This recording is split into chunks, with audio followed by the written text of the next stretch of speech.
There's a tractor sitting in a field in Iowa right now. Silver, faded, half swallowed by weeds. And if you walked up to it, you'd never guess that this exact machine was once at the center of one of the biggest corporate gambles in American history.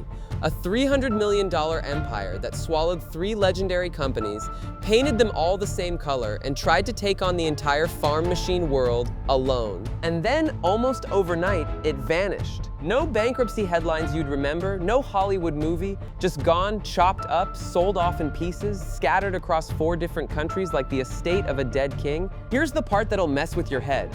The company that built that silver tractor also built the trucks that hauled soldiers through World War I, and one of the first cars in America to run on steam.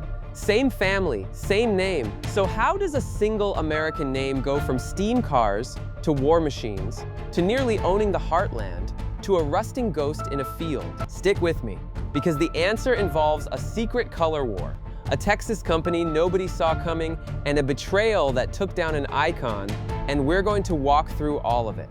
Let's go. Okay, quick gut check. I want you to picture the most American thing you can imagine. Big engine, made of steel, built by hand in a factory full of guys named Earl. You're probably picturing the wrong brand, because before the names you know today dominated the field, there was White, and the wild thing is, White didn't start with tractors at all. It started with a sewing machine company. I'm not joking. Back in the late 1800s, a man named Thomas White was running a successful sewing machine business. His son Rollin bought a steam car in 1898, hated how the boiler worked, and decided he could build a better one, and he did. Rollin White patented his own steam generator in 1900, and just like that, a sewing machine family accidentally launched themselves into the automobile age. But here's your first pattern interrupt. Steam cars were a dead end. Gasoline was coming. So what does a smart company do when its flagship product is about to become obsolete? It pivots hard into trucks. And those White trucks, they went to war, serving around the world during World War I, then hauled freight across America for decades. By the mid-20th century, the White Motor Company was a giant. Steel, muscle, reliability, the whole identity. So now you've got a powerful, cash-rich industrial company sitting in Cleveland, Ohio, looking for the next big thing. And in 1960, an executive looks out at the American farm and thinks, what if we don't just build one tractor company? What if we buy them all? That single idea is where this story turns from interesting into insane. Hold that thought. Here's where it gets aggressive. In 1960, White entered the farm equipment market by buying the Oliver Farm Equipment Company. Now, Oliver wasn't some no-name. Oliver was beloved. Their tractors were green, gorgeous, and had a fan base that treated them like family heirlooms. White bought them anyway. Boom, one down. But White wasn't finished. Not even close. In 1962, they bought Cockshut, a Canadian farm equipment company with 8 decades of brand loyalty north of the border. White actually shut down Cockshut's home factory in Brantford almost immediately, but kept selling Cockshut branded tractors anyway, just to ride that loyalty. Cold-blooded, smart, 2 down. And then, the big one.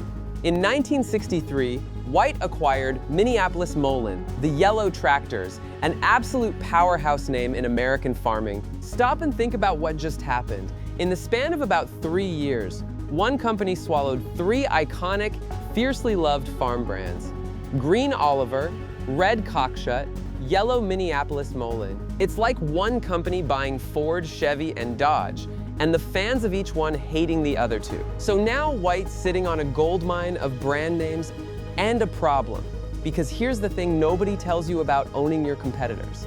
Now you're competing with yourself. 3 sales teams, 3 dealer networks, 3 sets of factories building, in a lot of cases, the same machine with a different badge. Some Cockshut tractors were literally identical to Oliver tractors with the same model number. You're paying 3 times to sell one product. That's a slow financial bleed. And White knew it. So for most of the 60s, they did something quietly genius. And we'll get to why it was genius in a second. They started sharing parts across all 3 brands. Same components, same service facilities, squeezing out savings without losing their grip on the market. But sharing parts wasn't enough. The bleeding continued, and someone in that boardroom finally said the thing that would change everything.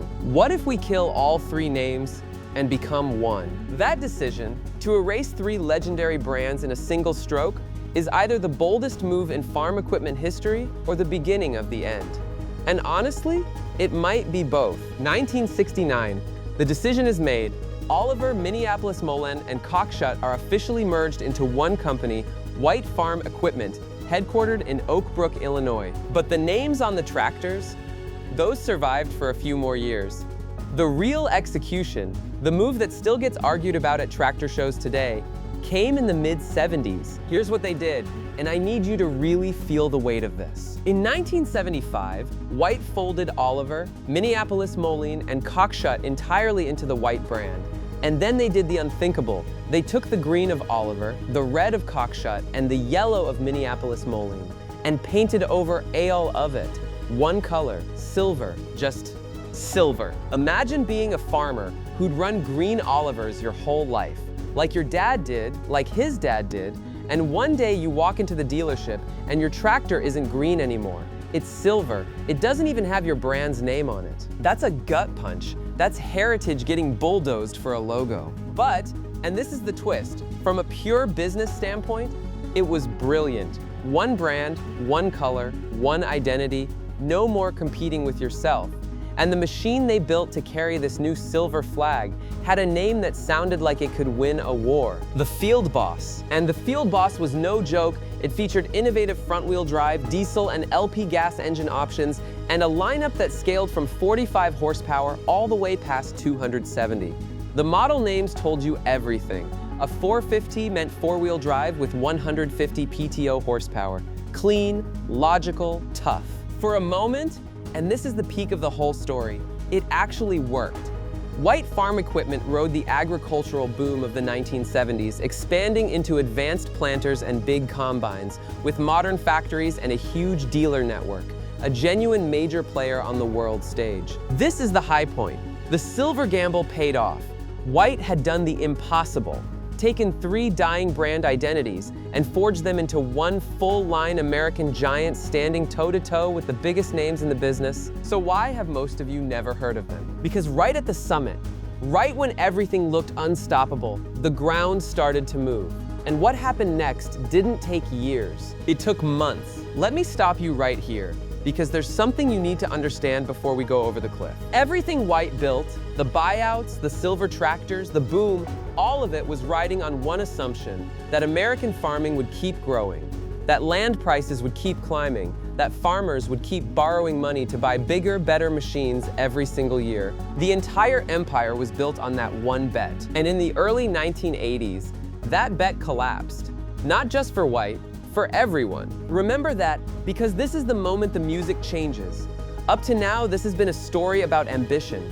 From here on out, it's a story about survival, and a name getting torn apart piece by people who'd never grown a single crop. So here's the setup. By the late 1970s, the parent company, White Motor, the trucks and steam cars side, was itself in deep trouble. The whole corporation was bleeding money. And when a parent company is drowning, what's the first thing it does? It sells the kids. In 1979, White Motors spun off its entire agriculture division, White Farm Equipment, to a Texas firm called TIC. Now pause, sit with that. The crown jewel American farm brand, Oliver, Cockshut, Minneapolis-Moline, the Silver Field Boss, all of it sold off to a Texas company most people in farming had never even heard of. The independent giant just lost its independence. And the timing? Catastrophic. Because right as TIC took the wheel, the agriculture market crashed into a severe recession in the early 1980s. This is the part of the story that's almost hard to watch. By the early 80s, a recession and financial missteps had White on shaky ground, along with most of the rest of the ag industry. Farmers couldn't afford new equipment. Loans dried up. Dealerships sat full of silver tractors nobody was buying. And White, bless them, tried to project strength. In a March 1984 advertisement, White Farm Equipment literally told customers that despite 3 brutal years of poor market conditions, the company was here to stay and in it for the long term. Here to stay. Read that again because it's heartbreaking. They were begging the market to believe in them. The market didn't. TIC, the Texas firm, gave up and sold White Farm Equipment to a company called Allied Products. Another owner, another set of hands. And now the dismantling really begins. Because here's the brutal truth about a full-line farm company in a crisis. It's worth more in pieces than whole. Watch how fast a giant gets taken apart. Around 1985, the White Combine product line, the Harvesters, descended all the way from old Minneapolis mow-line designs, got sold off to Massey Ferguson. Gone. One limb removed. Allied owned a farm brand called New Idea, so they bolted what was left of White onto it and created a new division, White New Idea. The proud standalone name is now a hyphen. And the combines? Oh, this is where it gets almost theatrical.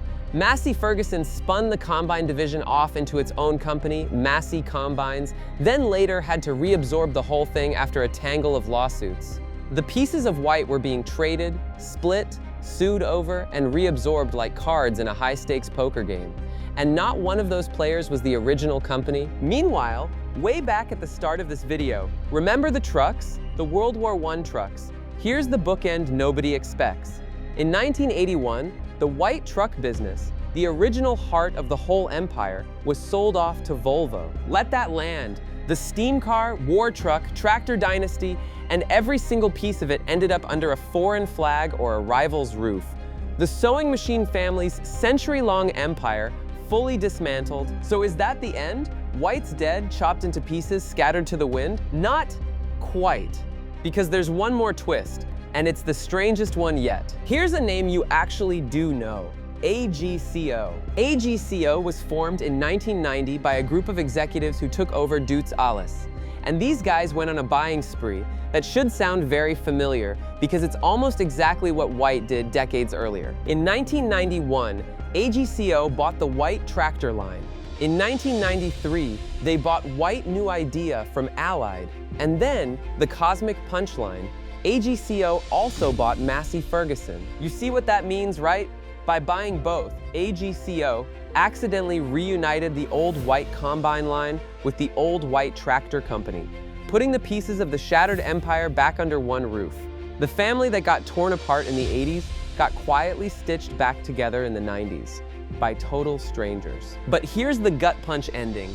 Reunited doesn't mean alive. AGCO kept building White tractors from 1991 until 2001, when the White line was merged into the AGCO Alice brand to create simply the AGCO brand. The Silver Field Boss legacy, the entire reason for the Silver Gamble, quietly stopped being a tractor name. The name clung on through one last identity, White Planters, a genuinely competitive line offering more than 70 models for conventional and conservation planting. For 2 more decades, White survived not as the mighty tractor giant, but as a planter brand, a shadow of the empire, doing one job quietly. And then, the White name was finally discontinued in 2021. That's it. That's the last breath. Even the lawn and garden side, White Outdoor, got sold off to MTD. Every last fragment, gone or absorbed. So let's go back to that silver tractor rusting in the Iowa field. Now you know what it actually is. It's not just an old machine. It's the last visible piece of a story that spans over a century, from a sewing machine family, to steam cars, to the trucks of 2 world wars, to the boldest brand gamble American farming ever saw. White's entire tragedy fits into one brutal sentence. They did everything right at exactly the wrong time.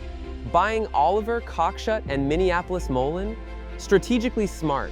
Merging them into one silver brand? Genuinely ahead of its time. Companies do exactly this today and get praised for it. Building a tough, modern, full-line lineup like the Field Boss?